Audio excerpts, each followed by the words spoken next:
Ici Ben Moubamba. Nous sommes le samedi 7 juin 2025 et c'est un honneur pour moi de m'adresser solennellement au peuple gabonais et aux amis du Gabon, à mes amis personnels et à mes ennemis personnels qui, je suis sûr, sont nombreux aussi à nous regarder. Je salue les habitués de mes déclarations, de mes lives. Je vois des personnes que je connais très bien, même si c'est de manière numérique. Je vous remercie pour votre fidélité. Et aujourd'hui, l'heure est grave parce que je viens solennellement lancer un appel pour la révolution gabonaise. Je répète, je viens en ce samedi 7 juin 2025 lancer un appel pour la révolution gabonaise. Cette révolution sera tripartite si, enfin, le peuple gabonais veut bien me comprendre et m'écouter. Cette régab, c'est-à-dire cette révolution gabonaise, elle sera premièrement populaire. Elle sera ensuite patriotique. Et enfin, elle sera pacifique. Je suis un révolutionnaire. Mais je ne suis pas un révolutionnaire du genre Fidel Castro à Cuba, du genre Che Guevara, du genre militarisé. Je ne crois pas au militarisme. Je crois en l'armée de la nation, mais je ne crois pas à l'aventure ambiguë du militarisme à tout prix. Lorsqu'un coup d'État militaire est obligé d'avoir lieu, si je puis m'exprimer ainsi, je voudrais que on comprenne que le militarisme est un processus transitoire qui ne doit pas durer très longtemps, même dans des pays où nous avons des idoles politiques ou politico-militaires comme le Burkina Faso. Il n'est pas bon que l'armée devienne une armée politique. Il n'est pas bon que l'armée devienne une armée politique. Et c'est bien pour cela que les grands généraux qui sont devenus des présidents dans les pays occidentaux, les grands généraux, les grands militaires, sont souvent passés par une phase de repli pour redevenir des civils, éventuellement, comme dans le cas du général de Gaulle, qui après la guerre de 39-45, après avoir animé un pouvoir de transition entre 45 et 46, il va se retirer 10 ans à Colombey-les-Deux-Églises jusqu'en 1958. Et c'est de là qu'on va venir le chercher et qu'il va devenir le dernier Premier ministre de la 4e République française avant de fonder la 5e République. Ce n'est pas nos 5e République Moutouki inventée par des généraux au Pacmala, c'est-à-dire des généraux d'opérette qui n'ont jamais gagné un seul combat militaire et qui se politisent à outrance et viennent nous inventer une 5e République, alors que la référence même à la 5e République en France, elle a eu lieu près de 2 siècles après la Révolution française. Mais enfin, c'est au Gabon qu'on imite le plus mal les choses. Donc, je viens plaider, lancer un appel pour la révolution au Gabon. Il n'y a plus que cela qui compte après la transition. Il faut une révolution qui doit être populaire, qui doit être patriotique et qui doit être pacifique. Et je vais vous expliquer comment cela va se passer. Cette révolution est nécessaire parce que nous constatons depuis la prestation de serment de son excellence, entre guillemets, Brice Clotaire Oligui Nguema en tant que président légal de la République gabonaise, un effondrement accéléré de l'État gabonais. Je dis bien un effondrement accéléré de l'État gabonais. C'est comme si le pouvoir est vacant. On a prêté serment, on a fait des élections bidons, on a fait des constitutions, mais malgré cela, on n'a pas ce sentiment, cette sensation que le pays est géré, que le pays est dirigé. On a l'impression d'un vide au sommet de l'État parce que celui qui exerce le pouvoir n'a pas la légitimité. Il a la légalité probablement, puisqu'il s'est fabriqué une constitution à sa mesure, mais il n'a pas la légitimité parce que le pouvoir légitime, c'est une onction au sens spirituel du terme. Lorsque vous êtes choisi de manière, comment dire, avec une onction, elle se ressent. Et le pouvoir n'est ni bon ni mauvais. Le pouvoir vient du monde spirituel. Et il n'est ni bon ni mauvais, c'est celui qui l'exerce qui en fait quelque chose de bon ou de mauvais. C'est comme le charisme. Quelqu'un peut avoir un grand charisme comme Hitler et puis s'en servir pour faire du mal. Quelqu'un peut avoir un grand charisme comme Mandela et s'en sert pour faire du bien. Donc, le pouvoir est vide au Gabon, c'est une évidence. Si le pouvoir n'était pas vide au Gabon, on n'assisterait pas à l'effondrement de l'État au plan politique, au plan économique et au plan social. Comment se caractérise l'effondrement progressif de l'État gabonais sur le plan politique? Bien sûr par la mort de la démocratie sous un tonnerre d'applaudissements, d'idiots utiles, sans les insulter, entre guillemets, d'imbéciles heureux qui sont contents de chanter comme des coqs, les pattes dans la merde, dans le caca, dans les excréments, ils chantent « Cocorico, Oligui n'est pas mauvais ». Et pourtant, nous assistons à un effondrement, à une mort de la démocratie.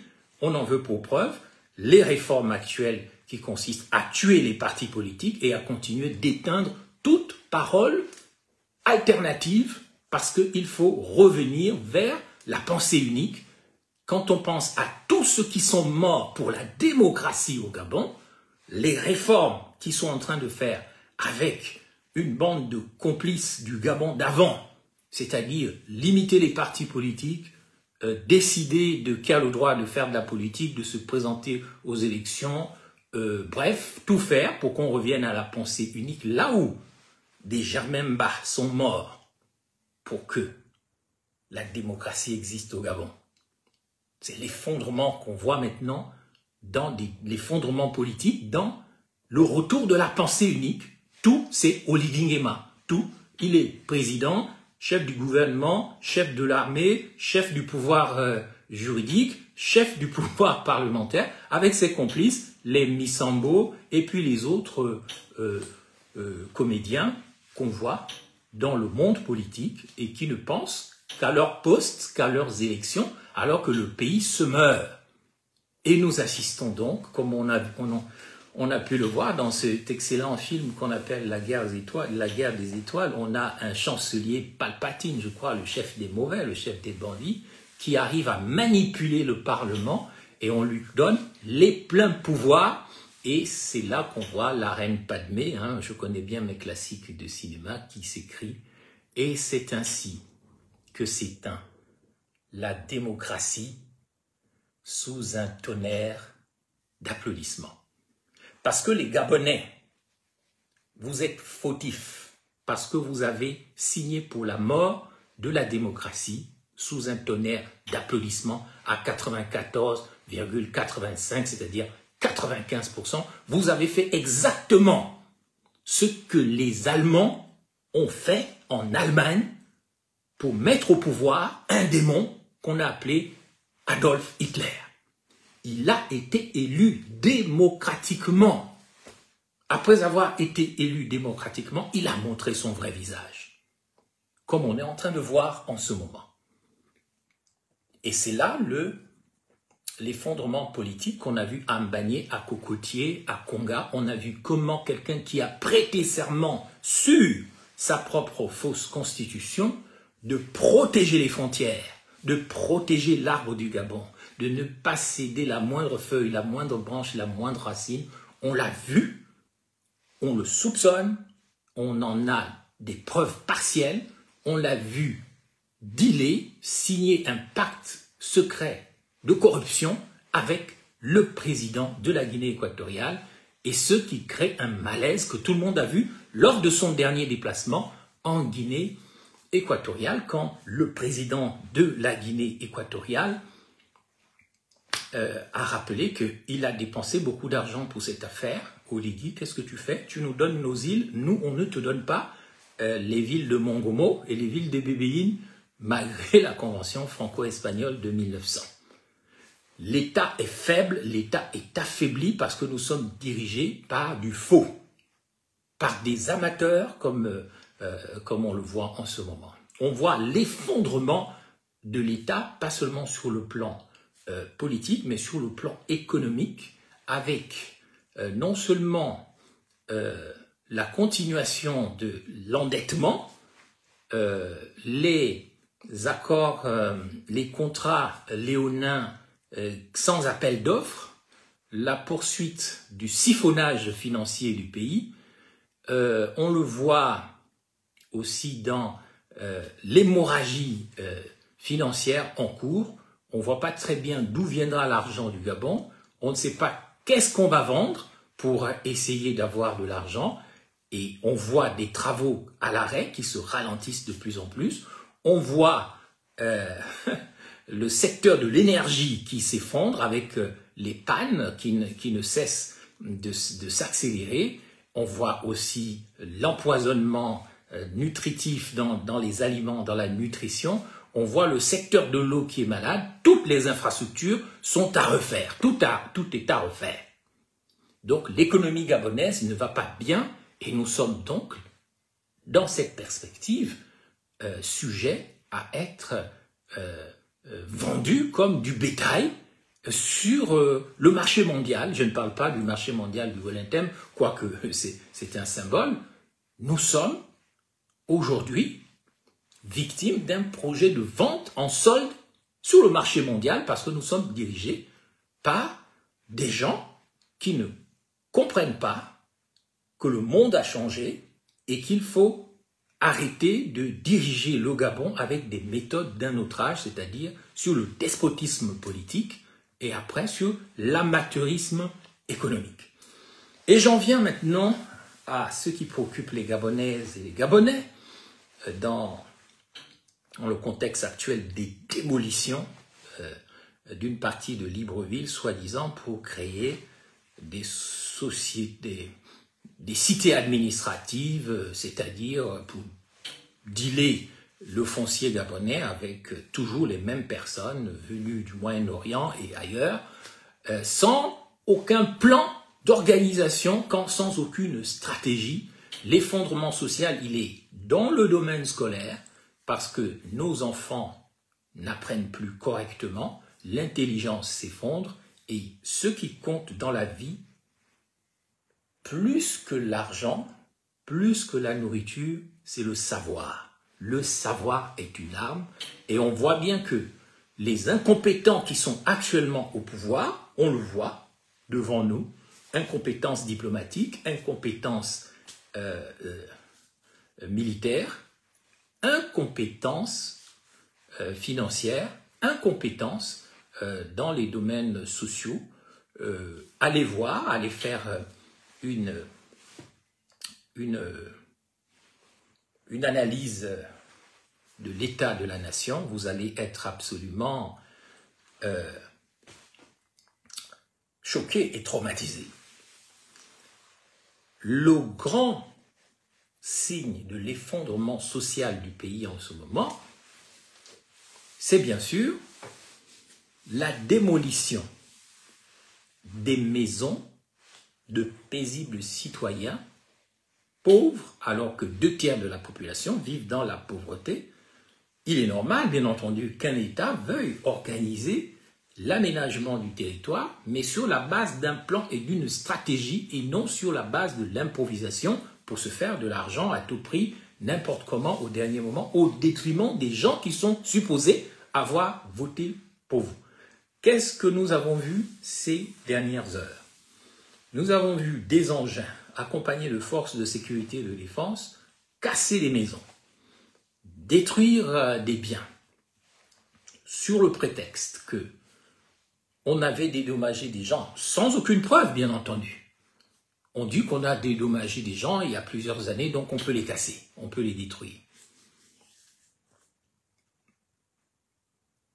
Mais le problème dans tout cela, c'est que un État ne peut pas avoir taxé des gens, fiscalisé des gens, prélevé de l'impôt sur des commerces, sur des petites boutiques, et venir dire que les gens qui sont là sont des sans-droits. Ils n'ont aucun droit, parce que lorsqu'on déménage des gens, ce doit être sur la base d'une planification, d'une organisation, parce que en définitive, la terre, a dit Jean-Jacques Rousseau, n'est à personne. Elle n'est même pas à l'État. La terre, la matière, c'est la pourriture des végétaux, de toutes sortes d'insectes, d'animaux, et aussi des corps humains qui ont vécu jusqu'ici, qui ont emprunté de la poussière, qui s'en sont servis comme corps, et à leur mort, ils ont rendu leur corps à la terre. Donc nous appartenons à la terre, mais ce n'est pas la terre qui nous appartient, contrairement à ce qu'on croit. Nos ancêtres sont cette terre sur laquelle nous marchons. Voilà pourquoi un pouvoir, quel qu'il soit, n'a pas le droit de venir ontologiquement et sur un plan philosophique, je ne parle pas sur un plan de droit, venir dire votre terrain ancestral n'est pas à vous, il appartient à l'État, parce que ceux qui sont enterrés en dessous de cette terre, vos ancêtres, ils appartiennent à cette terre, et cette terre ne peut pas vous être privée. Mes chers compatriotes, on ne peut pas vous priver de cette terre au prétexte que vous n'êtes que de simples citoyens. Tout est à l'État. Mais l'État, c'est qui?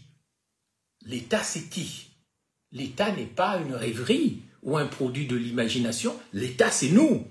Donc, le pays qui forme la terre gabonaise, nous en sommes des membres parce que nous appartenons à cette terre. Nous avons emprunté les produits de cette terre pour nous former un corps à la naissance, avant notre naissance. Nous avons marché toute une vie sur cette terre. Et quand nous mourrons, nous allons rendre ce corps de poussière à la terre gabonaise. Nous allons rendre ce sang qui coule dans nos veines à l'eau du Gabon. Nous allons rendre le souffle que nous respirons à l'air du Gabon, à l'atmosphère du Gabon. Et nous allons rendre notre âme au soleil Nyangou du Gabon. Comment un État qui a des principes, qui a des valeurs et qui est supposé respecter les normes, peut-il décider du jour au lendemain de venir priver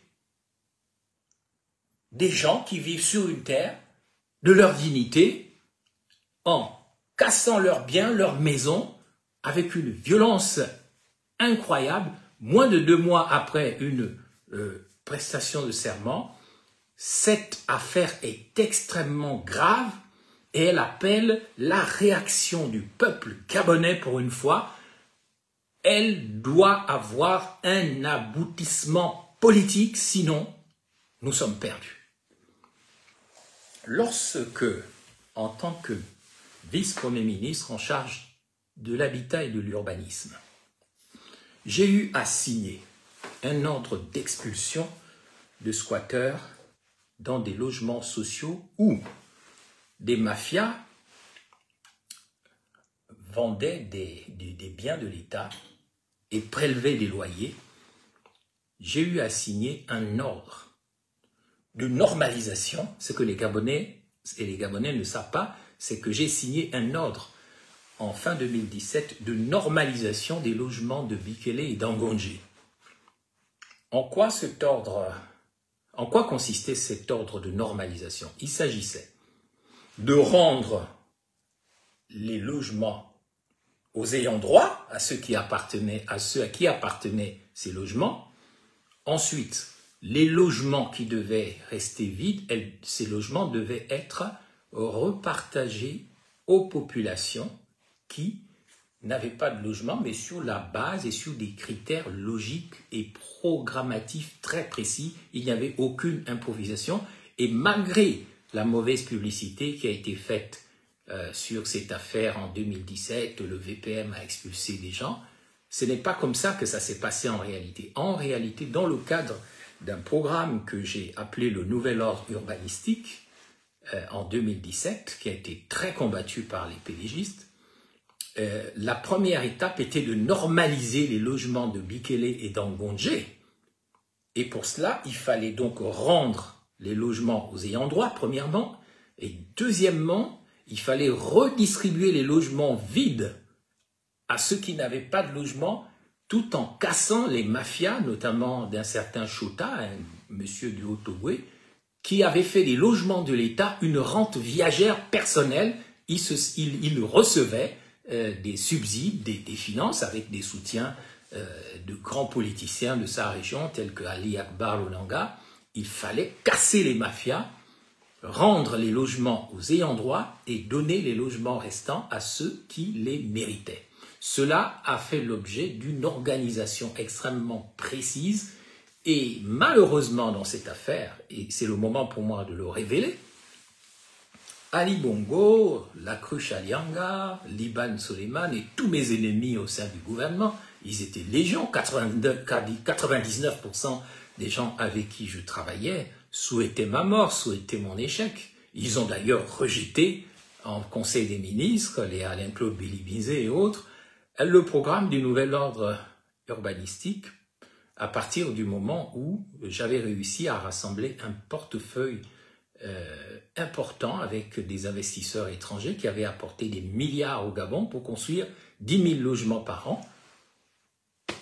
On a entendu en Conseil des ministres dire « Mais pourquoi c'est cet opposant qui nous a insultés tout le temps qui va réussir ce que vous, monsieur Ali Bongo, vous n'avez pas réussi à faire ?» Il est hors de question que le plan, le nouvel ordre urbanistique se mette en place. C'est ainsi que finalement les projets étaient bloqués. Mais le piège qu'on m'a tendu dans l'affaire de l'expulsion, vous devez le savoir maintenant, le piège que les pédégistes et les gens du pouvoir avec lesquels j'avais choisi de travailler,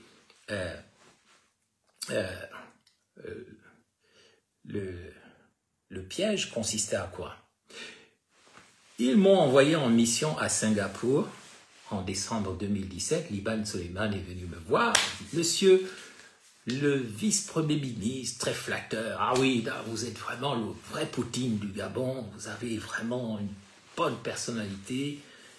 Le président a décidé de vous envoyer à Singapour avec votre famille en mission. Vous allez voir le nouvel ordre urbanistique de Singapour. J'ai pris l'avion et je suis parti en décembre, fin décembre, disons mi-décembre, à Singapour. Et c'est derrière moi, ça vous devez le savoir. Les gens pensent que Moubamba a expulsé les gens. Mais Moubamba n'était que vice-premier ministre. Il y avait un premier ministre, il y avait un président, et il y avait les pédégistes. Les gens qui ne pensaient qu'à faire échouer Moubamba.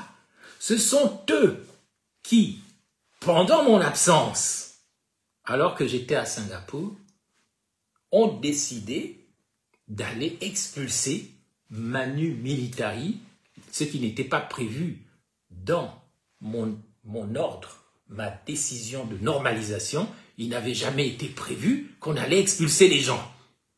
Mais lorsqu'ils m'ont envoyé à Singapour, vous pouvez aller demander à Brice Lacruche Alianga, il était dans le plan. Je lui souhaite bonne santé, je suis content qu'il soit sorti de prison, je n'ai rien contre lui, mais il était à un moment le bras droit de Sylvia Bongo, qui a dit une fois d'ailleurs à mon épouse, de toute façon, ton mari doit arrêter de rêver, c'est Nourdine qui sera le président. Nourdine et personne d'autre. Mon épouse est venue me répéter cette phrase, j'étais estomaqué, je dis mais cette femme est dangereuse, pourquoi elle dit ça?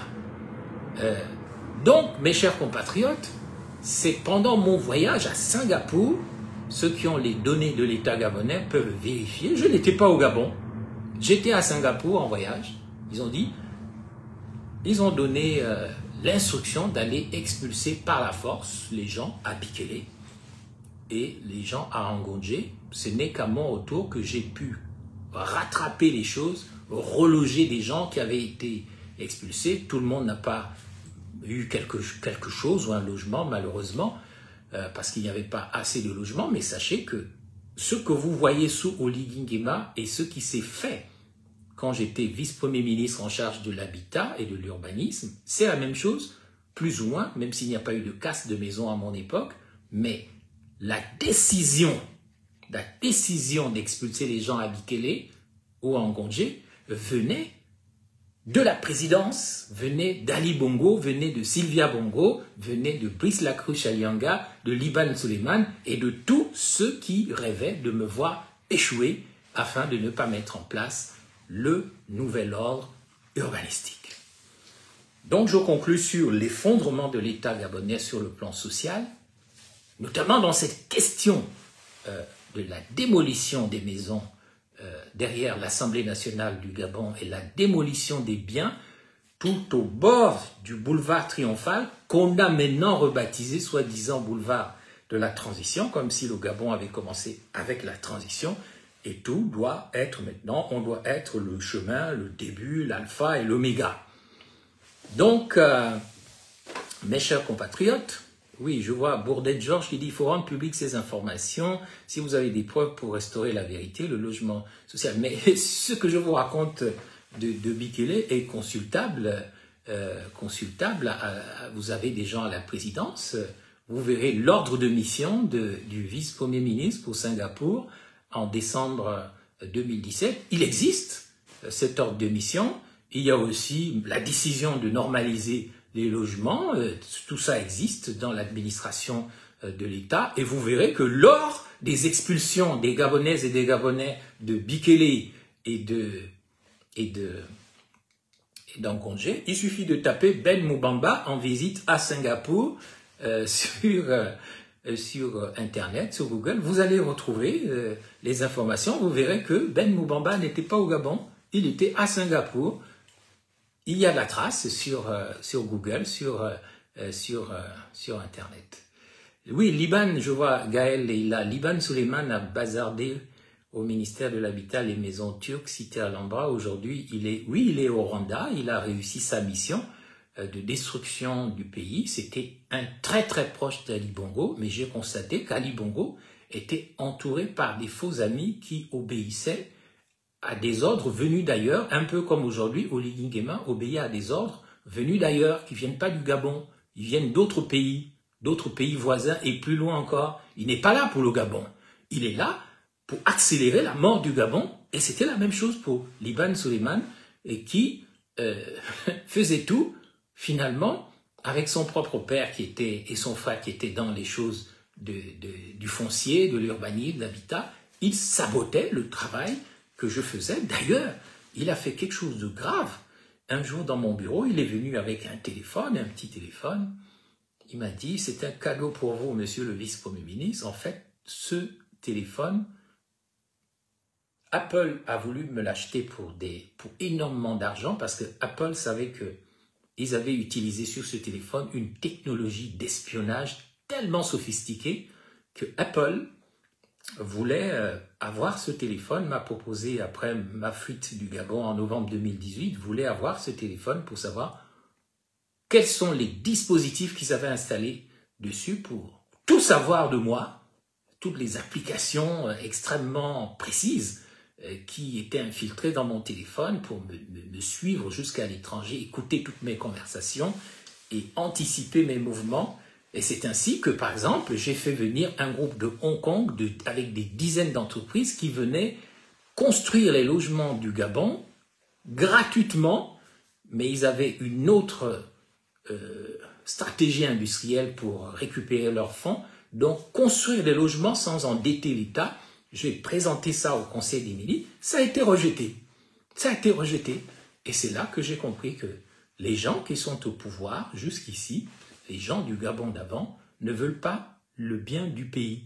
Ils ont signé un pacte avec le diable pour que eux ils aient de l'argent, pour qu'ils aient du pouvoir, pour qu'ils aient tout ce qu'ils veulent, mais que jamais les Gabonaises et les Gabonais ne soient heureux.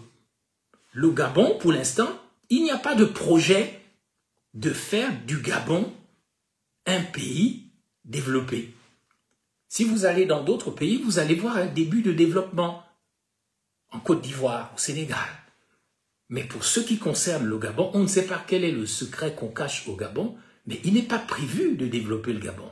Voyez le Gabon, voyez la capitale du Gabon, que Oligui Nguema, soi-disant, il va démolir les maisons des gens, les biens des gens, parce qu'il veut développer le Gabon, il veut développer Libreville, mais Libreville 2, ça ne commence pas, son fameux Libreville 2, il y a du terrain partout, ça ne commence pas derrière l'Assemblée nationale. Pourquoi choisir cet endroit derrière l'Assemblée nationale, si ce n'est pour faire finalement de la mafia avec ses amis? Parce que c'est ça la vérité. Parce que le pays qu'est le Gabon, il y a 2,5 habitants au kilomètre carré, donc il y a de la place. Si on veut faire un vrai ordre urbanistique du pays, si on veut vraiment développer le pays avec des normes qui soient scientifiques, qui soient vraiment géniales pour les gens, c'est très facile à faire parce que le Gabon n'est pas peuplé. Le Gabon, c'est plus de la moitié de la France avec 2 millions d'habitants, il paraît. À mon avis, c'est moins. Vous pouvez donc faire des cités administratives ailleurs. Où est votre Libreville 2? Vous ne pensez pas que vous pouvez faire des cités administratives à Kango, sur les bords du Komo, en remontant vers la mer?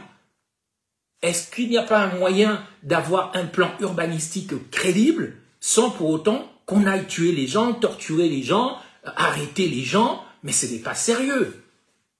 En réalité, avant que je n'aborde la question de la révolution gabonaise ou la REGAB, en réalité, mes chers compatriotes, ces questions de logement, ces questions d'urbanisation, ces questions d'habitat qui doivent se faire avec une préoccupation écologique, parce que le Gabon est un jardin d'Éden, on doit arrêter de détruire la nature, de détruire les forêts, de détruire les fleuves, les rivières, de détruire les plaines, les montagnes.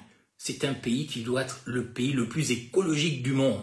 Ça demande une réflexion et une planification. Nous avons besoin d'un ministère de la planification. Ce n'est pas honteux de revenir à une économie planifiée, organisée. Donc, ce qui est encore plus choquant, c'est très choquant de voir les scènes de bombardement. Moi je dis, c'est du bombardement de Gaza. À Gaza, les gens vivent comme c'est le cas en ce moment dans la rue, parce qu'on a bombardé leurs maisons. Voilà que le pouvoir incompétent du Gabon vient et il bombarde tout un territoire depuis derrière l'Assemblée nationale, mais ne vous inquiétez pas, ça va jusqu'à l'échangeur de l'ancienne RTG. Avec toutes les terres, oui, vous avez raison, Atis la personnalité, avec toutes les terres qu'il y a au Gabon, on ne peut pas se battre pour de l'espace. Mais c'est parce qu'on n'est pas organisé. C'est parce qu'on ne veut pas le bien de ce pays. On est animé par le mal. Les Gabonais ne s'aiment pas eux-mêmes. C'est ça le problème. Et donc, ils n'aiment pas les autres. Parce que si les Gabonais s'aimaient eux-mêmes, et ça c'est le début de solution que j'aborderai dans le dernier thème de la paix, que j'aborderai à la fin, la question de la révolution pacifique. Si les Gabonais s'aimaient, aujourd'hui, il y aurait déjà la queue, tous ces pasteurs. Moi, je suis chrétien, mais honteux parfois d'être chrétien. Quand je vois des pasteurs, ils sont là tout simplement à voler les dîmes des gens.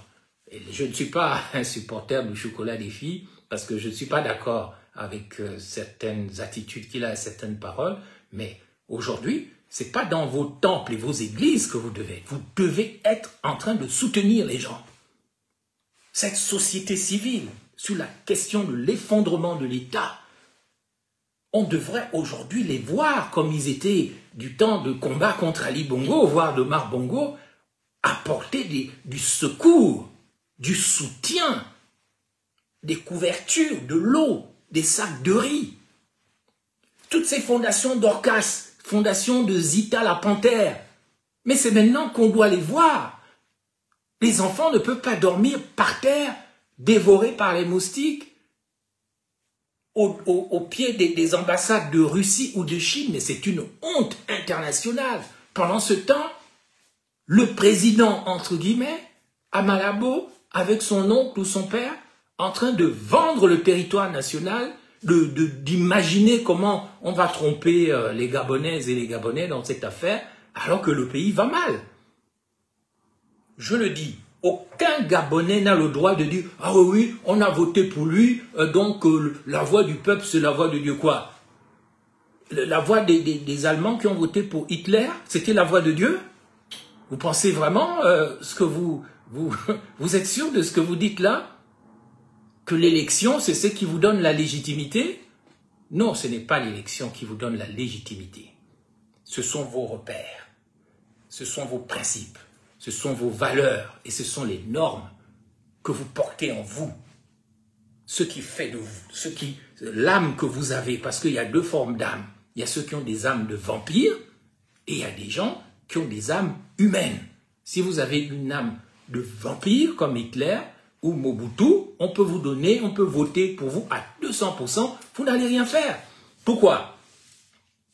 Parce que celui qui a une dette de sang, il ne peut rien faire. Parce que tu ne tueras pas. Parce que quand tu prends le pouvoir par le sang, en versant le sang, tu as déjà une dette karmique, ça s'appelle une dette karmique, ton karma est maudit, il est sale. Et quel que soit ce que tu vas faire, eh bien, tu ne pourras pas y arriver. Je salue cet imbécile heureux là qui s'appelle Bekeme là qui dit Fangophobe. Mais Fangophobe, mais tu es bête comme un Gabonais, mon petit. Fangophobe, c'est quoi? D'abord, tu ne sais même pas que Fan, c'est pas une ethnie.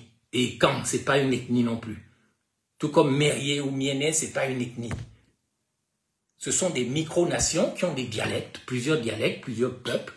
Quand on est de la micronation Fan, on est Zaman dans le Guévindo, on est Tumu dans le Wellington, on est Sangui dans la Guinée équatoriale.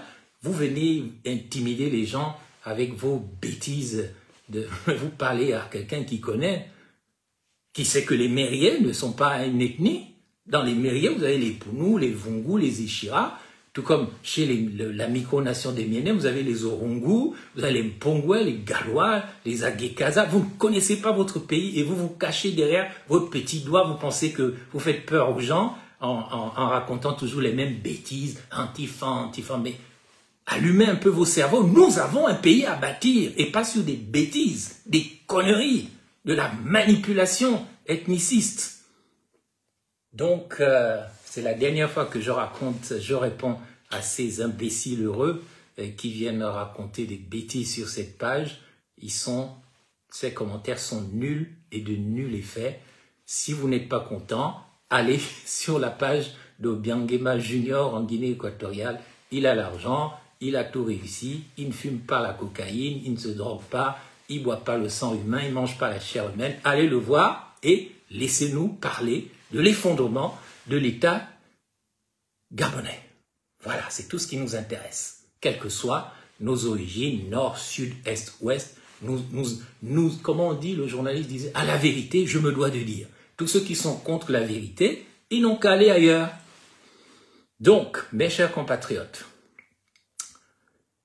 l'effondrement social du Gabon par l'effondrement de l'habitat, de l'urbanisme, de la gestion foncière du pays, par la multiplication de la corruption à la NUTTC, par la vente des terres, notamment des terres ancestrales, par la corruption aux Libanais, à la Légion étrangère. Je ne suis pas du tout xénophobe, mais je dis que la corruption, elle est absolument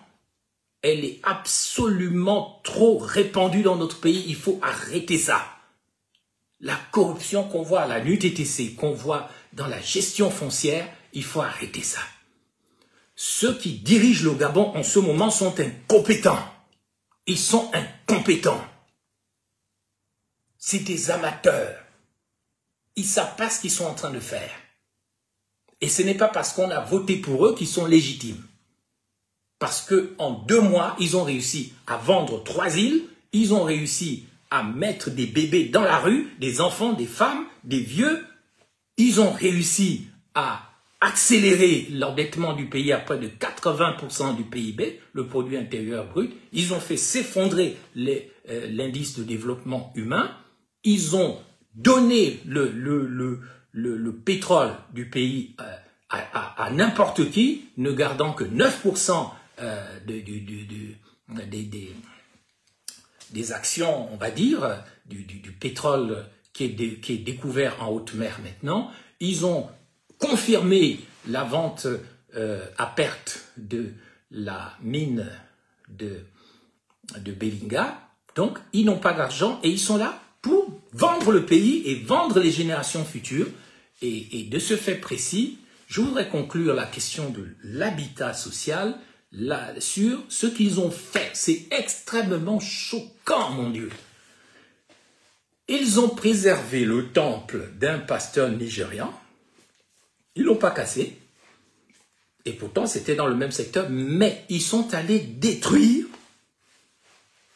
la maison où vivaient les orphelins de l'artiste Mac Joss. Mac Joss. Oui, bonjour, Général Barat Amazon. Nous allons, oui, réorganisons-nous pour une nouvelle résistance pour chasser Oligui, c'est-à-dire pour chasser les gens qui n'aiment pas le pays. Il faut que le peuple retrouve une force. Et je vais développer dans les trois phases de la révolution à venir, comment nous allons retrouver la force. La maison de Mac Joss a été démolie, mon Dieu. Le père des créoles, quel que soit ce que vous pensez de la famille, mais quand même, Mac Joss a été, et il est toujours, malgré sa mort, un monument de la nation. Tout comme la maison du président Léomba, dont on a entendu dire qu'il y avait encore des Libanais qui étaient en train de dealer derrière un patrimoine national qui devrait être sanctuarisé à cause de l'histoire qu'il faudra enseigner aux générations futures. Donc les bulldozers destructeurs, les bois constructeurs, sont allés démolir la maison remplie d'orphelins de l'artiste Mac Joss. J'aimerais savoir ce qu'en pense ma nièce créole, qui a dit que le PDG est une machine indestructible. Le PDG est une machine indestructible.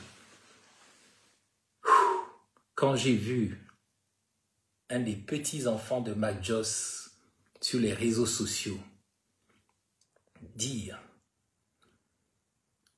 qu'on avait détruit la maison d'une personnalité artistique qui est dans les fondements même de notre nation au plan culturel, tout comme Philippe Maury, comme Dingo, comme tous ces gens qu'on a oubliés, qu'on ne célèbre pas. Et donc, on coupe la mémoire. Vous savez ce qu'ils ont fait en faisant ça? Et c'est là qu'on voit qu'Oligui et ces gens sont dangereux. Et là, je vais vous parler en philosophe.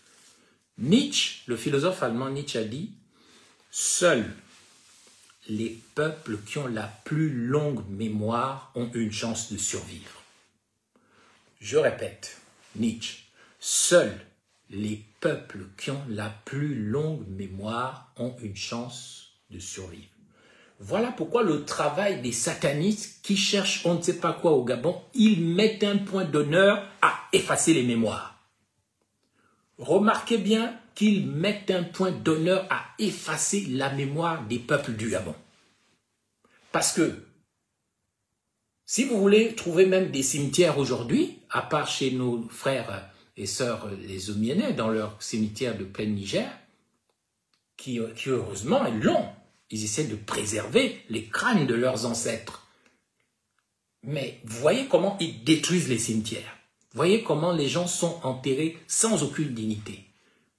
Les seuls à qui on rend honneur et on respecte la mémoire, ce n'est pas des Bantous. Ce n'est pas des Bantous. Je ne vais pas citer, afin de ne pas me mettre trop d'ennemis, nous n'allons pas, je ne vais pas citer les noms des gens non bantous, non gabonais qui sont célébrés dans notre pays, dans les églises, en politique et tout, mais vous ne verrez jamais une statue du général Boulingi Nazer. Grand combattant, grand militaire. Non, vous n'allez jamais aller à Ndjolé et voir un site de mémoire pour Emmanuel Tollé. Jamais. Et on pourra multiplier les exemples. Quand on casse la maison de Mac Joss, c'est le même principe de destruction de la mémoire. De la mémoire et donc de l'identité. Il y a une guerre qui ne dit pas son nom, qui a été déclarée au Gabon. Nous sommes en guerre, comme a dit Macron, le président français, en 2020, avant la maladie, la pandémie, il a dit « Nous sommes en guerre ». Les Gabonais sont en guerre. Et c'est ici que je conclue maintenant la question sociale pour vous parler de la révolution, parce que je vois que dans les commentaires, ne nous parlez pas des législatives, pardon. Oligui Nguema doit partir. Oligui Nguema doit partir. Vous voulez aller à laquelle législative? Si vous voulez mourir et voir vraiment la vraie souffrance, vous n'avez pas encore vu la souffrance. Mais si vous voulez vraiment connaître la souffrance telle que vous ne l'avez jamais vue au Gabon, continuez de suivre ce pouvoir et continuez de vous préparer comme les Dunguru politiciens font en ce moment. Ils font de la politique, ils se préparent pour les législatives, ils vont se retrouver avec 3% aux élections, ils vont aller pleurer des postes par-ci par-là, et puis le pays va continuer de s'effondrer. C'est maintenant ou jamais. Maintenant ou jamais de faire la révolution gabonaise. La régab. Maintenant, cette révolution, je vais maintenant expliquer. Elle aura 3 phases, 3 parties. Cette révolution, elle sera politique, en ce sens que je ne plaide pas ici pour une action armée avec des mercenaires, des miliciens, une utilisation des armes à feu, des kalachnikovs, comme au Tchad, comme en RDC, comme au Burkina Faso. Nous pouvons, nous, au Gabon, nous avons la possibilité de faire une révolution pacifique au Gabon pour que le sang ne coule pas. Parce que je sais que nous sommes un peuple qui n'aime pas voir le sang couler. La révolution, elle doit être politique. Politique comment? Mais comme au Burkina Faso, lorsque le dictateur Blaise Compaoré est parti. Lorsque Blaise Compaoré est parti, c'est le peuple qui est sorti dans la rue. Ce fut un événement politique. Un événement politique qui a fait en sorte que l'assassin de Thomas Sankara, sous la pression politique, il a lâché et il est parti. Et je peux même vous dire que, ayant été au Burkina Faso pendant la révolution de 2022 qui a vu l'arrivée du capitaine Ibrahim Traoré, je peux vous dire que cette révolution, elle était politique, elle était plus politique que militaire. Les militaires n'ont fait que stabiliser la situation parce que le dictateur Damiba commençait à faire n'importe quoi exactement comme Oligui Nguema. Oligui Nguema, c'est Oligui Damiba, c'est pareil. Les gens en avaient assez, ils ne pensaient qu'à boire, qu'aux femmes, qu'au détournement, ils commençaient vraiment à se prendre pour un dieu vivant, la moindre des choses, ils mettaient les gens en prison, comme ce pauvre Camerounais qui a juste dit qu'Oligui est sauvage parce que sa maison a été détruite, il a perdu tous ses biens, on l'a arrêté, on l'a envoyé 6 mois en prison et les gens trouvent ça normal parce que les Gabonais qui sont possédés, xénophobes, trouvent cela normal pour faire oublier que ce qu'on reproche à ce Camerounais-là, ce n'est pas d'avoir dit Oligui est sauvage, c'est d'avoir été l'un des premiers à montrer les destructions qui ont choqué le monde entier. C'est parce que lui, il s'est filmé, il a filmé les destructions qui ressemblent, comme l'a dit le général Barak, à du Gaza, à un bombardement du pays. Et c'est pour cela que des traîtres, des petits espions qui vivent de subsides, de petits billets comme notre frère Otete, dont le travail est de tracer les contestataires, de les espionner et de les indiquer à la police politique de la DGR comme étant ceux-là qu'il faut arrêter, qu'il faut attraper. C'est un renifleur. C'est comme un chien renifleur qui cherche des choses, qui fouille son nez partout. Après, il vous indique, ah, c'est lui qu'il faut arrêter. Donc vous qui êtes amis avec des gens comme les OTT et tous les autres que vous connaissez là, faites très attention quand vous les fréquentez. Donc, la révolution doit être politique, c'est-à-dire que elle va réussir. Ne pensez pas que nous allons faire comme Guillaume Soro, que je connais très bien. Guillaume Soro, vous savez, il a fait une erreur. C'est un des hommes les plus brillants que je connaisse. Mais il a fait une erreur. Il a accepté de prendre la dette karmique du sang de Ouattara. Il a pris ça sur lui. Parce que la guerre, les armes, comme vous avez vu en Côte d'Ivoire, on sait comment ça commence, mais on ne sait pas quand ça s'arrête. Laissez Oligui Nguema, qui se prend pour un super-héros, croire que la puissance des armes suffit. Mais il a oublié une chose, normalement, qu'il aurait dû apprendre de son maître, Omar Bongo, Albert Bongo. Albert Bongo disait, avec les baïonnettes, on peut tout faire, sauf s'asseoir dessus. Je répète, avec les baïonnettes, on peut tout faire, sauf s'asseoir dessus. Donc, le caractère politique de la révolution est capital. Ça passe par la prise de conscience d'abord des Gabonaises et des Gabonais de ceci. Et je conclue le point politique par là.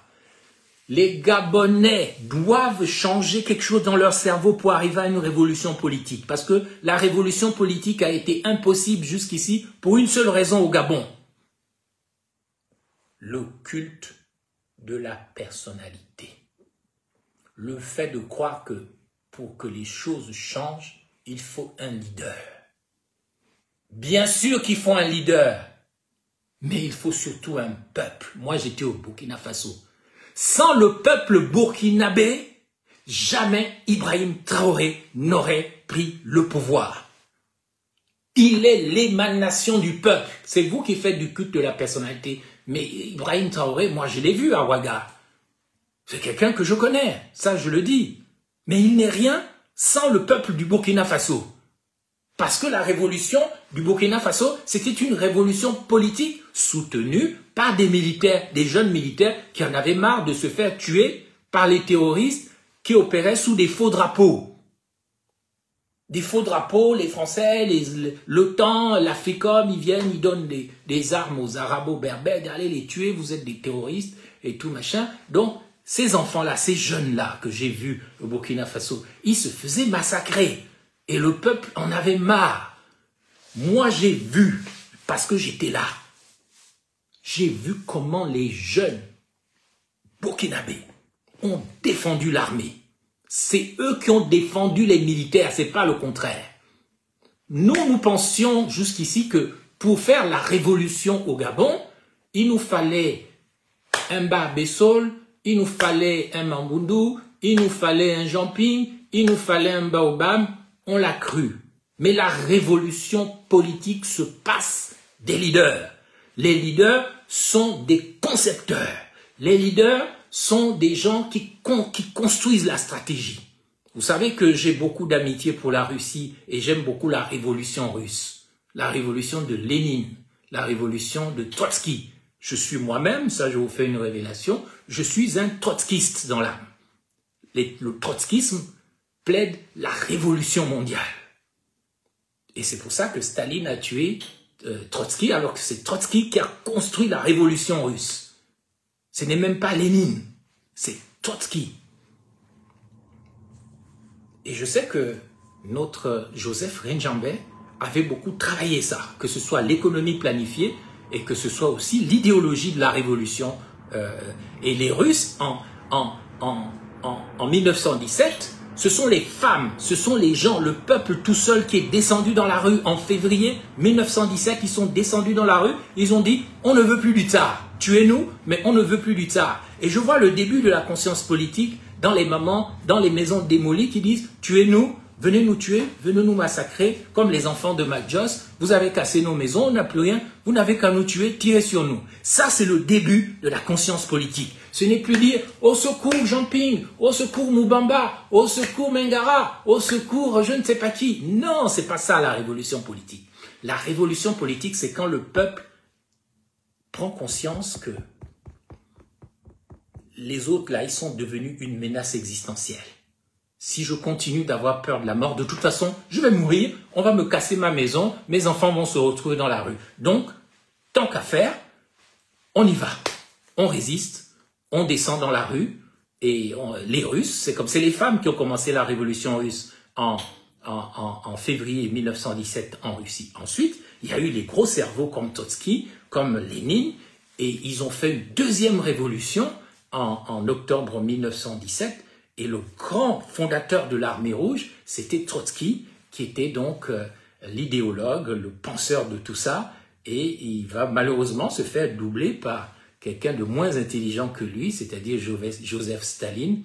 Il va fuir au Mexique, il se fera tuer en exil au Mexique. Donc, la révolution politique qui aura lieu, elle commence déjà dans l'affaire de la démolition des maisons. Là, on n'est pas en train d'appeler Manganga Moussabou au secours. On écoute bien sûr les leaders, mais on sait que tout leader est un humain. Il peut se tromper. Le peuple, je vois, oui, Gaël l'a jeté au Burkina Faso, vous le savez, en septembre-octobre 2022, pendant la révolution burkinabé. Je vous le jure, ce sont les jeunes burkinabés, ce sont les populations qui ont protégé l'armée, à pied, à vélo, en scooter. Dès que la France disait « on ne veut pas de ce petit capitaine Traoré là, mettez-nous un général qu'on maîtrise bien la force », le peuple disait « pas question ». Dès que Traoré a commencé à jouer un peu avec la France, ils ont sorti les drapeaux russes, le peuple. Ils ont dit « nous voulons la Russie, nous voulons la Russie ». Et ils faisaient barrage pour protéger les jeunes militaires. C'est la conscience politique qui construit la révolution, c'est pas le leader. Le leader est un guide, est un conducteur, mais il ne fait pas tout seul. Il faut arrêter avec le culte de la personnalité. Parce que Oligui Nguema a joué sur ça, avec ses sauts en parachute, avec ses danses de hip-hop, de breakdance pour un président, avec ses bisous à sa femme comme si c'était le seul qui pouvait embrasser sa femme en public. Même les présidents au stade, les autres présidents étaient surpris. On n'a jamais vu ça. Pendant une prestation de serment, on est un peu pudique, on met les formes. Oligui Nguema a joué sur le culte de la personnalité. Nous voulons trop dépendre de nos leaders. Il faut maintenant un temps pour la colère de la nation. Il faut maintenant une conscience politique pour la colère de la nation. Hors de question de perdre Mbagné, Cocotier, Conga. Hors de question de se laisser démolir les maisons. Hors de question de se faire interdire les partis politiques. Hors de question de se faire arrêter et torturer pour un oui ou pour un non. Hors de question de prendre 5 ans de prison parce que tu as critiqué le président, alors que Emmanuel Macron, on l'insulte tous les jours, on le gifle, on fait tout ce qu'on veut, il n'y a personne en prison pour ça. Il n'y a que chez les psychopathes, les sadiques, les masochistes qu'on voit des décisions comme ça. Tu critiques le président, tu vas en prison. Mais ça veut dire quoi? Mais je regrette, nous ne sommes pas des sujets de Sa Majesté Oligui Nguema. Oligui Nguema, un président ne doit être qu'un haut fonctionnaire, un très haut fonctionnaire. Il n'est pas l'alpha et l'oméga. Moi, je reproche beaucoup à des gens instruits, à des religieux, à des gens que j'admirais dans la société civile de couvrir un glissement despotique de ce genre. Ce n'est pas sérieux. On ne peut pas avoir un président humain qui se prend pour un dieu. Mais enfin, ça veut dire que, donc, si Oligui était président des États-Unis, mais on ne pourrait même pas le regarder. S'il était président de la France, Oligui qui désacralise la fonction présidentielle, comme le dit Muriel Nyalendo. Donc, on ne doit pas le critiquer. Et si on le critique, on va prendre 5 ans de prison. Mais tu te mets le doigt dans l'œil. tu te mets le doigt dans l'œil, Oligui Nguema. Respecte-toi d'abord et on va te respecter. Mais si tu ne te respectes pas, c'est pas nous qui t'avons dit de danser le hip-hop ou le breakdance ou de te faire adouber par Junior Ndondon avec une cérémonie des panthères qui donne la griffe, la lance pour tuer les gens. Parce que ça, c'est une cérémonie pour autoriser la tuerie que vous avez fait là. Donc, mes chers compatriotes, la révolution, elle doit être politique. Elle doit être politique dans le sens où le peuple doit comprendre qu'il a la force de son côté. Il n'y a pas besoin de leader pour dire que là, nous, on n'est pas d'accord. Donc, dans cette révolution, j'ai vu que le peuple a dormi devant l'ambassade de Russie. La révolution politique. Moi, j'ai fait ma grève de la faim. Je crois que Suzanne Barat, que je vois ici ou que j'ai vue, était là, je m'en souviens, en 2009, non loin de toutes ces ambassades, sur ce boulevard triomphal devenu boulevard de la transition, il paraît.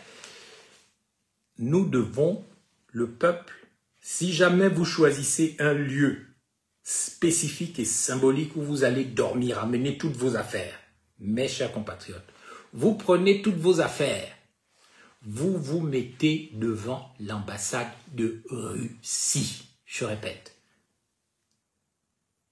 Je répète.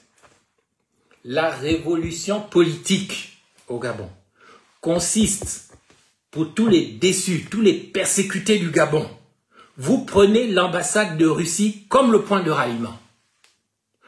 On vous a mis dehors, allez dormir devant l'ambassade de Russie. Vous voulez protester, allez camper devant l'ambassade de Russie. Vos affaires traînent partout, allez devant l'ambassade de Russie. L'ambassade de Russie. Emmenez des drapeaux gabonais et des drapeaux russes, mettez-vous là. C'est là le point central. C'est là que la révolution va commencer. Mais cette révolution ne sera pas armée. Cette révolution sera populaire. Cette révolution sera populaire. Je vous le dis. Et là, je passe maintenant à la deuxième phase de la REGAB, la révolution gabonaise. En plus d'être politique, c'est-à-dire basée sur la conscience de la nation que trop c'est trop, on a trop souffert, tout est à refaire. C'est vous-même qui avez lancé les concepts de la révolution politique. C'est vous-même qui avez eu les phrases clés. C'est devenu un jeu, un amusement, alors que ces phrases-là, c'est des phrases prophétiques que l'Esprit Saint a envoyées au peuple gabonais, que c'est là dans ce sens qu'il faut aller. Tout est à refaire. Celui qui a eu cette inspiration-là, il a été inspiré par Dieu. Dans les plus petits villages, les mapanes les plus pourris du Gabon, il y a des génies. Et ce sont ces génies-là que le diable ne veut pas voir. Ceux qui ont dit tout à refaire, ils ont prophétisé sur le Gabon. Donc, prenez les concepts que vous avez vous-même inventés en tant que peuple et allez devant l'ambassade de Russie. Allez vous plaindre à Vladimir Poutine. Je vous le dis, l'ambassade de Russie doit devenir le Trocadéro du Gabon. Oligui Nguema positionne la GR devant, vous ne cassez rien, vous ne faites pas de violence, vous avez le droit d'aller, vous n'avez plus de maison, mais allez devant l'ambassade de Russie, amenez toutes vos affaires là-bas, amenez vos mégaphones, allez prier là-bas. N'attendez pas de secours pour le moment des églises, des sociétés civiles, on les a tous achetés. Ils ont leur poste, ils roulent dans des Hilux, des voitures, ils ont de l'argent, ils ont des femmes, des copines, ils sont contents, ils ont satisfait à leur vie matérielle, ils ne vont pas vous aider. Ils ont trop à perdre. Peuple gabonais, éveille-toi Gabon. C'est ça la révolution politique. Quand on chante dans l'hymne national, éveille-toi Gabon, une aurore se lève, encourage l'ardeur, qui vibre et nous soulève. Je m'arrête là, parce que l'autre là, je n'aime pas ça, Oligui et ces gens ont déjà tout gaspillé. C'est enfin notre trésor, non pardon, je ne vais pas parler, je ne veux plus entendre ça. Ce que je veux entendre, c'est une éveille-toi Gabon. Une aurore se lève, encourage l'ardeur, qui vibre et nous soulève. qui vibre et nous soulève, ça veut dire la révolution. Il faut prendre au sérieux les paroles de l'hymne national. C'est pas, t'en fais un autre trésor, un grand mensonge comme ça. La vérité de la révolution, c'est éveille-toi, Gabon. Une aurore se lève, c'est-à-dire un soleil de justice et de vérité se lève, qui vibre et nous soulève. Nous soulève, c'est le soulèvement. C'est le soulèvement, et ce soulèvement, il est patriotique. C'est ce que j'allais dire en fait. Donc c'est une révolution politique, politique, c'est-à-dire populaire, la conscience de la nation qui prend au sérieux ses aspirations fondamentales et qui ne se prend plus pour un peuple qu'on insulte que bête comme un Gabonais. C'est éveille-toi Gabon, Louvango, stratégie de Dieu, c'est ça. Ce sont les deux mots magiques de la régabe. Quand tu bois ta régabe de la révolution, mais pas dans le sens physique, mais spirituel, tu penses, éveille-toi. Éveille-toi, c'est pas aller comme on vous a fait là, 95%, ça c'est pas un éveil, c'est une manipulation. C'est une manipulation. Oui, Apolline Mesui, le jeune qui a créé à tout est à refaire, c'est un prophète de la révolution. Et même Bong Pins, le pauvre Bong Pins, mon parent Mobamba, lui aussi est un peu prophète. Hein? J'ai vu qu'il a dit, après la vérité, il n'y a plus rien. Mais vous êtes forts, les Gabonais. Moi, je suis impressionné par... Vraiment, les Gabonais sont tellement géniaux qu'on fait tout pour les abaisser, pour les chier dessus, pour les écraser, pour qu'ils pensent qu'ils ne valent rien. Mais même Bong Pins qui a bastonné et frappé les gens à coups de ceinture, je l'ai entendu dire une parole prophétique, j'ai dit oui, ça vient de Dieu. Après la vérité, il n'y a plus rien. Et il y a d'autres phases. Je crois dans le peuple révolutionnaire du Gabon. Et cette révolution, elle est politique, conscience nationale, elle est patriotique, c'est-à-dire qu'il n'y a plus ni nord, ni sud, ni est, ni ouest. On est ce qu'on est, on a nos ethnies, on a nos cultures, et c'est très bon. On ne va pas nier ce qu'on est, mais on va comprendre que les idiomes, les langues qu'on parle sont secondaires. D'ailleurs, souvent, ça veut dire les mêmes choses. Pour nous, on va dire l'homme, c'est Moutou, enfant, on va dire Muntu. Quelle est la différence? Quelle est la différence entre Ngomo et Ngema? Ça renvoie à la même chose. En réalité, on ne doit pas se diviser sur les idiomes parce que ce qui fait l'unité du peuple gabonais, ce n'est pas de nier les ethnies. Ce qui fait l'unité du peuple gabonais, c'est les alliances matrimoniales. Si vous observez bien, toutes les ethnies sont unies par des alliances matrimoniales qu'on ne maîtrise pas. Il suffit de savoir lire les clans pour savoir que les Punu Badumbi sont les parents des Adouma de Lambaréné. Et Adouma, Badumbi, ça renvoie. Moi, j'avais des parents par les lignages, par les secrets des clans jusqu'à Oyem, notamment un ancien maire qui est décédé de l'opposition. C'était mon propre parent dans le domaine des clans.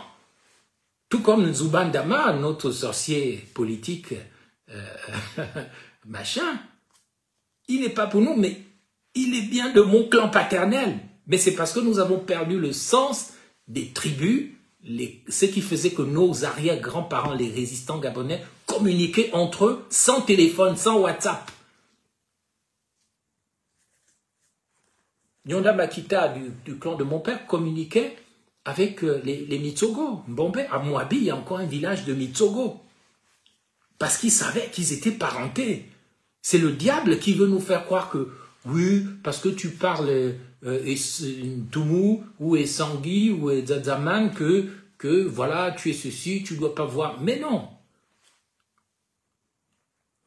Moi-même, mon père, la dernière femme de mon père, est une femme de la micronation Fan du Moyen-Ogooué. Je ne veux pas parler de ma sœur qui ne parle que le Fan, je ne veux pas lui créer des problèmes administratifs, parce que je sais qu'elle s'inquiète souvent dans le Moyen-Ogooué qu'on la relie à moi. Mais pourtant, ma sœur, de la femme de mon père Fan, elle ne parle, elle a un nom pour nous, mais elle ne parle que le Fan. Ça, ce sont les choses extraordinaires du pays. Donc, nous devons faire une révolution patriotique dans ce sens que c'est la patrie ou la mort, comme le dit très bien Omar Nawidje souvent, la patrie ou la mort. Le Gabon libre ou la mort. C'est ça le patriotisme. Le patriotisme, c'est se sentir responsable personnellement de tout le monde. Et quand tout le monde se sent responsable d'une seule personne, c'est ça le patriotisme. Le patriotisme, ce n'est pas faire chanter, c'est enfin un autre sort de faire des levées de drapeaux ridicules avec des tenues ridicules de clowns, de carnaval, avec des casques coloniaux, et puis de faire le malin, de se vanter et de raconter plein de choses comme le font Oligui Nguema et ses complices. Le patriotisme, c'est quand tout le monde se sent responsable d'un seul. Et quand un seul se sent responsable de tout le monde. Il fut un temps, quand j'étais gamin, où j'ai vu le patriotisme, quand le catholicisme m'intéressait encore dans sa valeur la plus profonde. Nous étions, moi, en tant que collégien de Bessieux, c'est nous qui avons créé, avec mes amis, une maison à Sainte-Marie qui s'appelle la Maison Arc-en-Ciel, où on allait chercher les voyous, les bandits qui étaient à Doué, qui traînaient en bolo, les premiers enfants abandonnés. Cette maison arc-en-ciel a été créée par le groupe de votre humble serviteur. Et à ce moment-là, il n'était pas question de faire des différences entre le nord, le sud, l'est, l'ouest du pays. Chacun était fier de son identité, mais on avait devant nous l'humanité des autres qu'on respectait et qu'on aimait. Et c'est ça le patriotisme. Cette révolution, elle doit exclure l'antipatriotisme. Quand je vois des gens qui disent « Ah, on n'a qu'à céder Mbagné, Cocotier, ça fait quoi ?» C'est de l'antipatriotisme, c'est un crime de haute trahison. Donc la révolution doit inclure tout le monde. Les gens souffrent dans le nord du Gabon comme ils souffrent dans le sud du Gabon. Ils souffrent dans l'est comme ils souffrent à l'ouest. Et donc, nous devons nous rassembler en étant conscients de nos différences, mais ces différences sont nos richesses. Les différences, la diversité culturelle, c'est une richesse. C'est mieux que d'être dans un pays consanguin avec les gens qui font des enfants avec leurs parents, leurs cousines, ils se mélangent jamais aux autres, ils sont entre eux, ils sont pauvres génétiquement parce qu'ils sont entre eux et ils ne veulent pas se mélanger aux autres. Le patriotisme, c'est comprendre que la diversité culturelle fait la richesse du Gabon. Parce que le Gabon, c'est le rassemblement de la diversité culturelle autour de la vallée de l'Ogooué, de près ou de loin. C'est ce qui définit le Gabon, c'est sa riche diversité culturelle du nord, du sud, de l'est, de l'ouest, autour du fleuve sacré qui coule au milieu de la vallée de l'Ogooué.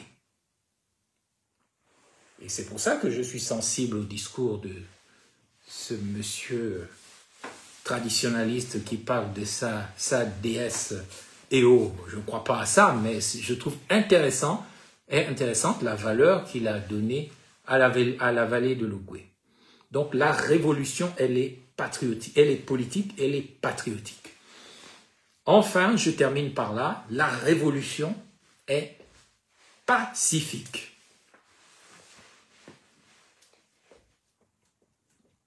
Aucune GR. Ce n'est pas les soldats comme le colonel Yorich Manfumbi qui a en 19 mois maintenant le gros ventre. C'est mon parent, hein, et il le sait. Mais il est mauvais. Il aime trop l'argent, il aime trop la fête, il aime trop les femmes.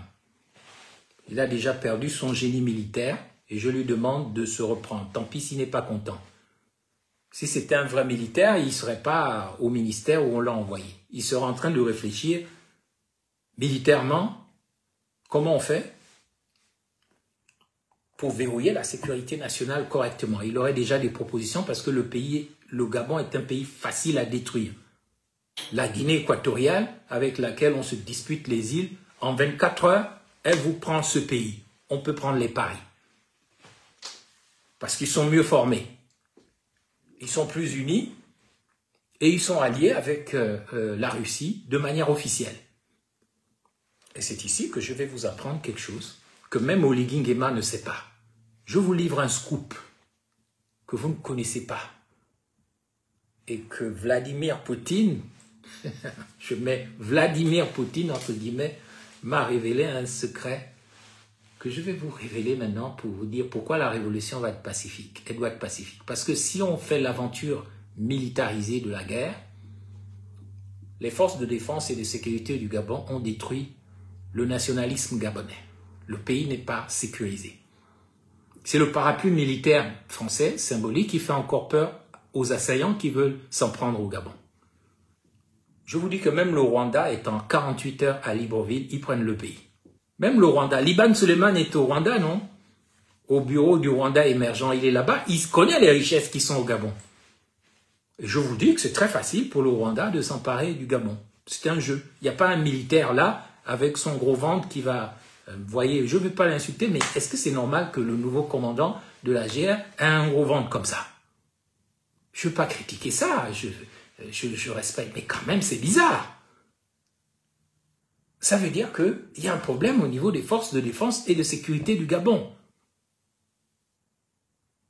Quant à la capacité combative, non pas pour aller tuer les gens comme en 2016, parce que je vous le dis, vous pouvez trouver sur ma page Facebook, vous descendez, vous trouverez le discours d'Oligui Nguema quelques jours après le coup d'État du 30 août 2023. Vous trouverez là, il y a une sorte de panthère avec la bouche pleine de sang. Vous allez, j'ai mis là-dessus depuis longtemps, depuis 2023, le discours d'Oligui Nguema aux forces de défense et de sécurité qui ont été enregistrées par un militaire. Il dit ceci, il dit Ali Bongo avait abdiqué. Donc, il ne pouvait plus nous protéger de la CPI ou du tribunal pénal international. C'est ce qu'il dit. Parce qu'en 2016, il avait dit à Frédéric et au colonel Envam, allez-y, je vais vous protéger.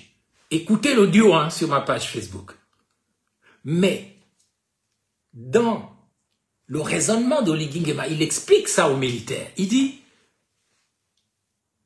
en 2023, on n'avait plus de chef. Il avait abdiqué. C'est sa femme et son fils qui dirigeaient. Les signatures avaient été falsifiées, soit.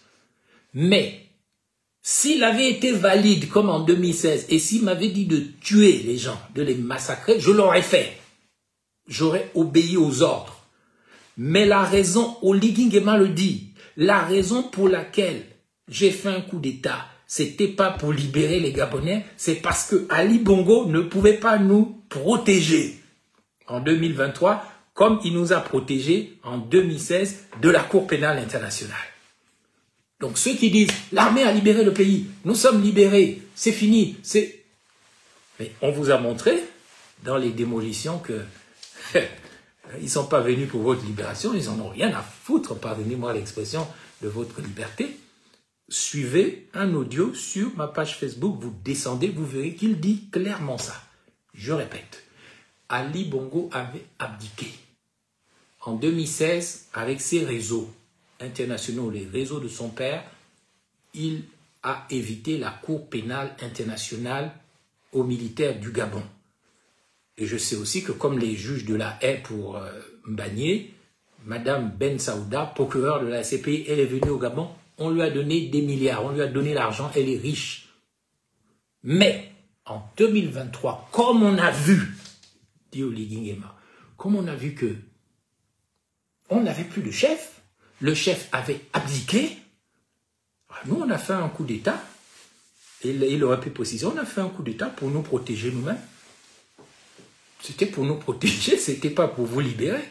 Quand est-ce qu'un peuple conscient et aspirant à des valeurs fondamentales va comprendre que on n'a pas fait le coup de liberté pour les Gabonais, on a fait le coup de liberté pour libérer plus tard Sylvia Bongo et Noureddine. C'est ça le coup de liberté. Ce n'est pas le coup de liberté du peuple gabonais, c'est le coup de liberté du système et de la bête qui était. L'Apocalypse 17, elle va revenir. C'est pourquoi la révolution doit être pacifique. Et rien ne pourra résister à cette révolution pacifique. Moi-même, je serai là. Ça, je vous le dis. Hein. J'attends le signal de l'Esprit Saint. La révolution pacifique consiste à se rassembler autour de l'ambassade de la Fédération de Russie et de brandir et les drapeaux gabonais et les drapeaux de la Fédération de la Russie. Vous avez oublié de me rappeler que j'allais vous livrer un secret à propos de la Russie. Savez-vous que le président Poutine a proposé au Gabon une grande conférence sur les finances, sur l'économie.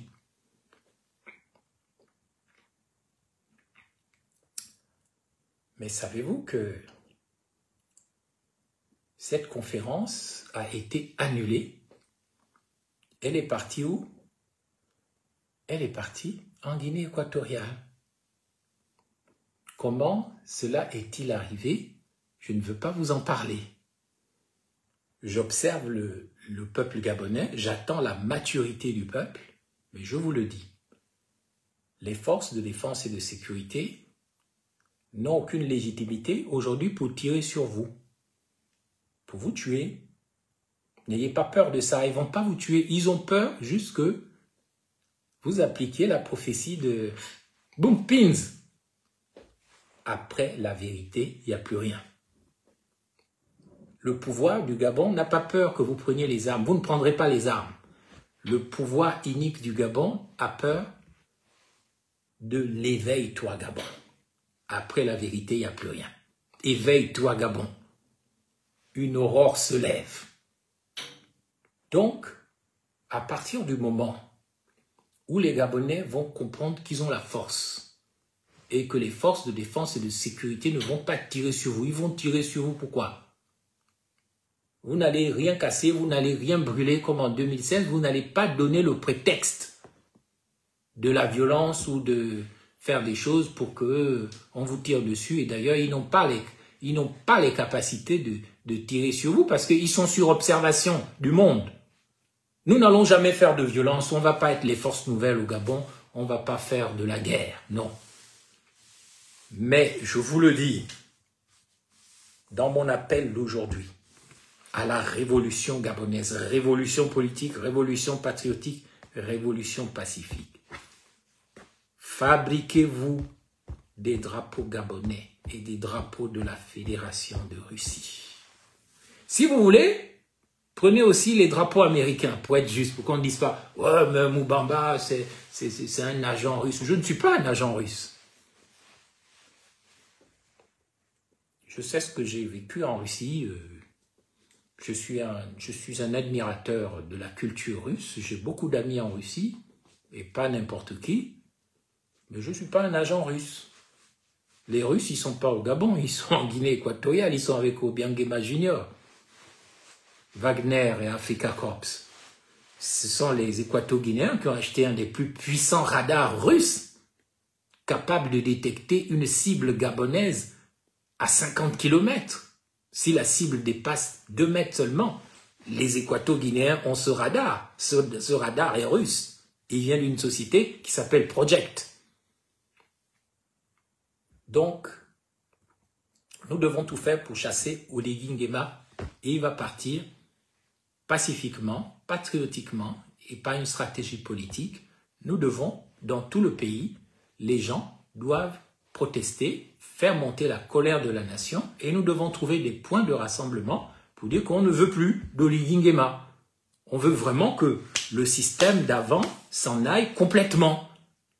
Et on reste en bons amis, on ne s'entretue pas, on ne se dévore pas, on ne se coupe pas des têtes, mais avoir un pouvoir aussi incompétent, c'est mauvais pour le pays. Oligui n'est pas capable de diriger le Gabon. Il n'en a pas les capacités. Il va multiplier des erreurs sur erreurs. Il doit partir calmement. Donc à partir du moment, et c'est ma conclusion, où vous prenez conscience de la force que vous avez en tant que peuple et que le leader, il est là seulement pour avoir des stratégies, des conceptions, mais il ne faut plus donner trop de pouvoir à un leader. Ça, c'est très mauvais. C'est les erreurs que vous avez faites. Oui, d'accord. Ok. Vous avez tous entendu l'appel de Barceau. Ça, c'est fini, ça. Ça, c'est le monde d'avant, ça. Nous sommes, surtout depuis l'arrivée de Trump aux États-Unis, quoi qu'on en pense, bienvenue dans l'âge d'or. L'âge de l'éveil des consciences. Maintenant, c'est plus la peine de suivre un pasteur ou un prophète comme un idiot utile. Oh, le pasteur a parlé, donc oui, c'est vrai. Ah, le pape a dit oui. Ah, machin, non. Le président, oh, non. Le temps a changé. Nous sommes dans l'ère du Verseau. Nous sommes là, oui, en effet, Muriel Nyalendo, ça s'appelle rupture épistémologique du système. La rupture épistémologique du système. Ça doit changer par la politique. Et la politique, c'est le pouvoir que chacun dans le pays dit moi, Mayombo. Moi, Obiang. Le Gabon là, c'est moi. Et c'est personne d'autre. Et c'est un pays aussi, quand il change, quand il est dans la rupture épistémologique, les gens ne peuvent pas être chez eux et voir les gens souffrir, et puis tu ne bouges pas, tu ne vas pas les aider. Moi, au moins, quand je faisais ma grève de la faim devant l'Assemblée nationale, les gens, ils m'emmenaient de l'eau, ils m'emmenaient même des choses et tout. Les gens pleuraient, mais je sentais que les gens étaient intéressés par le cas d'un seul. Ce n'est plus le cas aujourd'hui. Aujourd'hui, tu t'appelles Omwana Winche ou matricule 001, tu te retrouves en asile, en exil ou en prison. Les gens, ils sont chez eux, ils disent « Ah, qui l'a envoyé ?» Qui l'a envoyé? Moi, je ne suis pas dedans. Ces démons-là de l'indifférence, il faut arrêter ça. Parce que ça permet à des égos psychopathes, des égos surdimensionnés, comme Oligui Nguema, de venir vous tromper juste parce qu'il a fait du hip-hop, il a dansé. Est-ce que tu danses? Est-ce que tu manges des Jordan? Tous ceux qui ont pris des chaussures Jordan, vous avez mangé ça? Vous les avez rachetés? Non, c'est déjà dans les marchés de Montbouet où on vend ça à Moutouki. Il faut une révolution politique, patriotique et pacifique. Et ça, c'est plus fort que ce que mon ami Guillaume Soro a fait en Côte d'Ivoire. Parce qu'il a pris sur lui la dette du sang des Ivoiriens. Et c'est pour ça qu'il a des problèmes aujourd'hui. Il est bloqué. Je le connais très bien. Nous avons beaucoup d'amis communs, y compris en Russie. Si je vous disais comment Guillaume Soro a failli être tué en Turquie, vous ne me croirez pas. Il est sorti de la Turquie, vous le savez, dans un cercueil. Caché dans un cercueil. Mais ça, c'est son karma, la dette de sang. Je crois dans la révolution politique, la révolution patriotique, la révolution populaire, parce que, oui, Aimé Mapangou, rupture aussi ontologique, c'est-à-dire dans le domaine de la vérité. Il ne faut pas, c'est ce que Franklin Nyamsi, que j'aime beaucoup, mon ami camerounais, appelle la mahatcratie, qui doit remplacer la démocratie, mais la mahatcratie, c'est une démocratie aboutie parce qu'elle est basée sur l'ontologie, c'est-à-dire sur le respect de la vérité, et on retombe sur le grand philosophe Bompins, après la vérité, il n'y a plus rien. Non, les Gabonais, vous êtes forts. Tout est à refaire. Après la vérité, il n'y a plus rien. Mais c'est vrai ça. C'est dommage que des esprits brillants comme ça, ceux qui ont des grandes idées comme ça, soient pollués par les autres, là, les espions de la DGA qui viennent polluer les réseaux sociaux et tirer le débat vers le bas. Donc, je conclus sur la révolution pacifique, je vous le dis, le projet, c'est de faire à Libreville tous ceux qui ont été chassés, les maisons démolies là, pardon. Si c'est possible, continuez d'aller dormir devant l'ambassade de Russie. Si c'est possible, ayez des drapeaux russes, des drapeaux gabonais, vous allez voir vous allez voir ce qui va se passer. Essayez seulement, comme on dit, comme on chante dans Bonjour le journal du Gabon libre, comme on chante chez les Ivoiriens là, coup de marteau, bang bang bang. Essayez ce coup de marteau d'aller faire des manifestations pacifiques et de dormir autour de l'ambassade de la Russie. À partir du moment où j'ai dit ça, vous allez voir comment ils vont arrêter de casser maintenant. Parce qu'ils vont avoir peur. Parce qu'Oligui, c'est qu'il n'est rien, il n'a rien, il ne sait rien. Mais rien.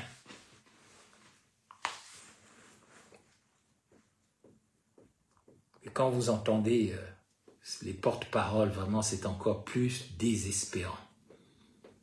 Et c'est même très surprenant que des gens instruits et des hommes un peu qui ont de l'éthique et de la morale puissent les suivre. Mais c'est ainsi. J'ai cessé donc mon discours de ce jour, qui était un appel à la révolution gabonaise, la REGAB. Hein? Ça, c'est le hashtag, REGAB, révolution gabonaise.